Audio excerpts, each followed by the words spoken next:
끝도 없던 시어머님의 욕심, 결국 남편이 세상을 떠났습니다. 저랑 남편은 타지 생활을 하던 중에 알게 되었어요. 한편의 영화 같았던 첫 만남. 옆 건물에서 서로 살고 있었는데 집 앞에 작은 카페가 하나 있어요. 그런데 아무래도 집 앞이라 항상 그곳을 갈 때는 생얼에 모자를 푹 눌러쓰고 급하게 커피를 테이크아웃 한 뒤 집에 와서 여유롭게 마시고 시간을 보내던 주말. 그런데 그 사람을 그때 그 카페에서 처음 마주쳤죠. 서로 한참을 피식했던 게 제가 입은 트레이닝 세트와 심지어 모자까지 똑같이 입고 있던 어떤 남자. 모자는 달라서 다행이다 싶었을 정도로 누가 보면 둘이 커플룩을 입고 온 커플이라고 생각할 정도로 똑같이 하고 나타난 남자를 보고 토끼 눈을 뜨다 피식했는데 그 남자도 저를 위아래로 보다 피식하고 카페 주인이 한 곳에 담아드릴까요? 라는 질문에 전 아니요, 남편은 네. 그렇게 또 피식. 같이 나오긴 했지만 씻지도 않고 급하게 나온 서로의 모습이 부끄러워 인사만 하고 각자 집으로 갔죠. 그렇게 몇 번씩 마주쳤고 왠지 모를 설레임이 자리를 잡더라고요. 혹시 이 사람과 인연이 아닐까? 내 짝이 아닐까? 라는 생각을 하게 만들어준 사람. 그렇게 몇 번의 우연이 반복되고 어느 날은 남편이 먼저 말을 걸어줬어요. 저 혹시 맥주 좋아하세요? 저는 소주파인데요. 어우, 다행이네요. 여기 앞쪽에 조그마한 이자카야 있는데 혹시 괜찮으시면 같이 가실래요? 그렇게 정말 아늑하고 분위기가 좋은 이자카야를 가게 되었어요. 그곳에서 남편과 저는 이런저런 얘기를 나눴고 나이차도 1살 차이 공통적인 게 참 많은 걸 알게 되었고 이 사람에게 호감이 생겼습니다. 그렇게 이런저런 얘기를 하면서 서로를 알아가게 되었고 참 조심스럽지만 박력은 있는 그런 남자의 모습에 사랑을 하게 되었습니다. 집이 정말 옆 건물에 살고 있었지만 동거를 하거나 흐트러진 모습을 서로 보이진 않았어요.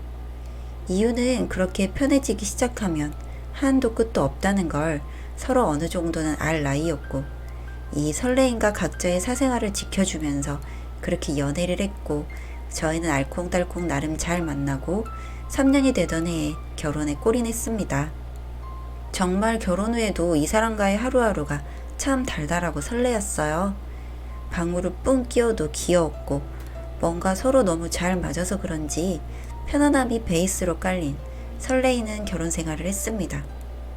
그런 저희에게 시어머님은 정말 큰 걸림돌이셨어요. 사실 저는 사주를 잘 보는 편도 아니고 믿지도 않습니다. 그런 거에 의존하게 되면 끝도 없을 거라는 생각이 들고 미신이라고 생각하기 때문이고 무엇보다 그곳에 쏟아붓는 돈이 너무 아깝다는 생각이 들었습니다. 그런데 시어머님은 정말 맹신하시는 분이세요. 매일매일 하루를 거르지 않고 사주, 점을 보러 다니시는 분. 유명하다고 하면 어떻게든 몇 개월을 기다려서라도 그리고 지방이면 전날에 가서 숙소를 잡고 주무신 후 점을 보고 올 정도로 거의 일상생활이 점을 보러 가는 거에 의존해 있는 생활이셨죠. 저희가 결혼을 할 때도 원래 제가 청약 당첨된 아파트가 있어서 그곳으로 이사를 하려고 했는데 그 아파트 이름이 만약 홍길동 아파트라고 치면 저한테 희응이 들어가는 것이 정말 안 좋다고, 그곳이 터가 너무 안 좋다고, 안 된다고 너무 말리셔서 아깝게 당첨된 그 청약을 버렸죠. 신혼이고 시어머님이 그렇게 말씀하시는데 어겨서 눈밖에 나게 되면 좋을 게 없다는 생각에 아쉽지만 포기를 했었습니다. 그리고 그때는 이렇게까지 맹신을 하시는 줄 몰랐기 때문에 가능한 일이었죠. 그렇게 시어머님이 본 사주 기준으로 저희 부부에게 터가 좋다는 지역으로까지 옮겨서 이사를 했고 오히려 그곳에서는 저희는 기존보다 조금 더 힘들었던 나날이었지만 탓을 하지도 않았고 그냥 그러려니 하고 하루하루를 흘려보냈습니다. 그런데 툭하면 전화가 오셔서는 저를 정말 아주 미치게 하셨어요. 어디니? 나 지금 점 보고 왔는데 내가 너무 충격적이어서 연락했다. 네, 어머님, 집이에요. 무슨 일이세요? 아니 글쎄 네가 기운이 너무 안 좋아. 내가 그러려니 하고 부적도 써보고 너한테 할 수 있는 건 그동안 다 했는데 너가 기운이 그렇게 안 좋다고 한다. 네 서방 잡아먹을 거라고 하더라. 그래서만인데 이거 굿을 해야 된대. 굿을 해야 그나마 그 기운이 좀 늘린다고 하더라. 너 그러다 과부되고 내 아들 잃으면 난 진짜 못 산다. 이번 주말에 굿하게 너네 둘 다 시간 좀 내라. 네? 아니 어머니 갑자기 그렇게 말씀하시니까 조금 당황스러워요. 저 이번 주말에 제 조카 돌잔치 있어서 가야 되는 거 아시잖아요. 지금 돌잔치가 문제니? 네가 우리 아들을 잡아먹는다는데 그게 지금 잔말 말고 주말에 주소 주는 곳으로 늦지 않게 와라.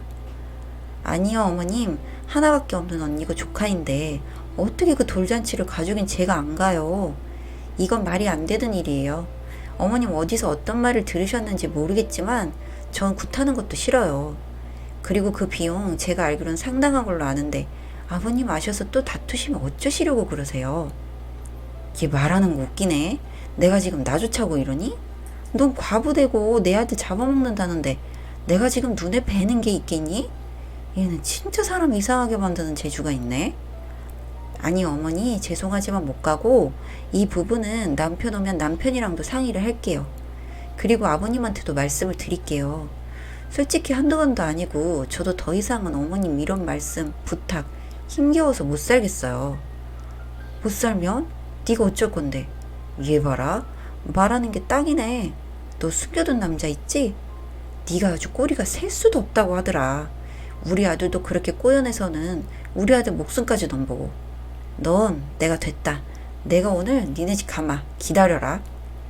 이렇게 일방적인 통보 그리고 그걸 싫다고 거부를 하게 되면 정말 너무 무섭게 돌변하시기 바쁘셨어요. 이렇게 대화 중에 처음으로 너무 기분 나쁜 티를 내니까 그게 감정이 상하셨는지 바로 집으로 오셨고 난리가 났죠. 이런 어머님 때문에 가장 지친 사람은 한평생을 함께 살아오신 아버님.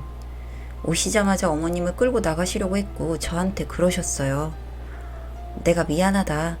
네 시엄마 전화 오는 거 다 찾아내라. 절대 받지도 말고 연락도 하지 마라. 그날은 그렇게 해결이 되는가 싶었고 이후에도 하루 건너 하루 매일같이 전화 오셔서는 제가 자꾸 남편을 잡아먹는다고 하더라고요. 사람이 칭찬도 한두 번이고 계속 반복적으로 저런 말을 듣게 되면 저 역시 지치고 미칠 것 같더라고요. 이걸 대체 어떻게 하면 좋을까? 별 생각을 다 하던 중 남편과 다툼이 생겼습니다. 원래 남편은 사무실에서 근무를 하던 사람인데 현장을 나가서 일을 하겠다는 거죠. 그런데 위험부담도 있고 저는 결사반대를 했어요. 돈을 더 버는 것보다 당신이 안전하고 편안하게 일을 했으면 좋겠다. 제발 원래대로 일을 해라. 난 진짜 싫다.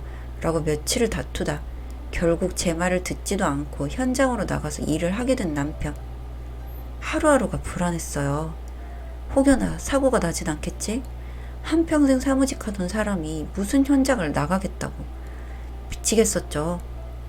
이 부분은 아버님이랑 상의를 했었는데 아버님 역시도 말씀하셨어요. 위험 부담이 있는 일은 너 혼자인 몸일 때나 하는 거다. 총각일 때. 지금 네가 지켜야 하는 마누라도 있고 언젠가 아이도 태어날 텐데 그런 아빠 남편은 안 된다. 돈을 덜 벌어도 원래대로 일을 하는 게 좋겠다. 라고 하셨음에도 저런 선택을 한 남편. 이상하리만큼 기분이 좋지 않은 아침이었어요. 여느 때와 똑같은 일상인데 왠지 모르게 기분이 좋지는 않던 아침. 남편 밥을 차려주고 웬일인지 늦었다며 아침을 먹지 않고 가는 남편을 쫓아 두유라도 손에 쥐어주고 그렇게 남편이 안 먹고 간 아침을 먹었죠. 점심시간 때는 칼같이 전화 오던 사람이 웬일로 전화가 없고 그냥 그날 하루는 기분이 이상했어요. 남편의 퇴근 시간이 6시인데 거의 다 다가온 4시 무렵. 저녁은 뭐하지? 장이나 보러 가야지. 준비를 하던 찰나에 울린 벨소리는 남편이었죠. 아 여보 바빴어? 전화도 안 하고. 저 민재 부인이시죠? 아 네 누구세요? 저 민재 직장 동료인데요. 지금 땡땡병원 응급실로 빨리 와주셔야 할 것 같아요. 지금 민재가 일하다 다쳤는데 응급수술 들어가야 하고 일단 보호자가 빨리 오셔야 한대요. 상황이 좋지가 않아요. 서둘러 주세요. 정말 머리가 하얗게 변한다는 말이 이해되던 순간 아무런 소리도 생각도 들지 않고 택시를 불러야 한다는 사실도 까먹고 무작정 뛰쳐나가 택시를 잡고 택시를 타고 응급실을 가던 중 그때서야 조금씩 실감이나 눈물이 조금씩 흘렀어요. 도착했을 때 남편의 모습은 너무너무 아팠어요. 나조차도 알아보기 힘들 정도로 다치고 온몸이 다 피투성이인 남편을 차마 만지지도 어떻게 할 수가 없었던 상황. 급하게 보호자 사인을 하고 수술실로 들여보냈고 마음의 준비를 하라는 의료진의 말에 그냥 또 멍했어요. 그렇게 남편이 갔습니다. 저조차도 갑작스레 남편을 잃어서 너무 힘겨운데 장례식장에서 시어머님한테 머리채 잡히고 밟혔습니다. 결국 제가 본인 아들을 잡아먹었다고 나쁜 년이라고 죽여버린다고 하는 시어머님의 욕도 들리지 않았고 맞는데도 아프지가 않더라고요. 남편을 보낸 후 폐인처럼 살았어요. 믿기지가 않고 너무 아프고 그 아픔의 무게를 감당할 수가 없어서 정말 죽을 것 같아서 말이에요. 그런데 저를 정말 매일같이 괴롭히던 시어머님. 남편을 생각해서라도 꾹 참고 있는데 남편이 쓴 편지 하나를 발견했어요. 본인도 이 일을 시작하면서 언제 다칠지 모른다는 불안감에 쓴 편지 한 장. 내용은 우리 엄마가 나 잘못되면 당신 얼마나 잡을지 상상이 가니까 꼭 내 모든 재산 당신이 갖고 당신 새 출발해. 이건 내 유언이나 마찬가지야. 우리 집은 뒤도 돌아보지 말아줘. 가끔 아빠만 좀 부탁해. 라는 내용의 편지. 한참을 오열했어요. 왜 그러니까 하지 말라고 했을 때 하지 말지. 자기도 무서웠으면서. 왜 그랬어. 몇 달을 고민 끝에 남편의 마지막 부탁을 들어주기로 했고 남편의 재산 등등 모든 걸 정리하고 새 출발을 했습니다. 새 출발보다는 다른 곳으로 가서 남편과 함께 이루기로 했던 우리의 집을 마련해서 그곳에서 지내고 있습니다. 시어머님은 여전히 아직도 사주를 보는데 정신이 팔리셨고 저를 찾아내겠다고 하시지만 시아버님은 이런 저를 본인 자식처럼 감싸주고 안아주셔서 참 고맙고 감사합니다. 제 이야기 들어주셔서 감사해요. 사연은 여기까지였고요. 우리 사는 이야기 시청해주셔서 감사합니다.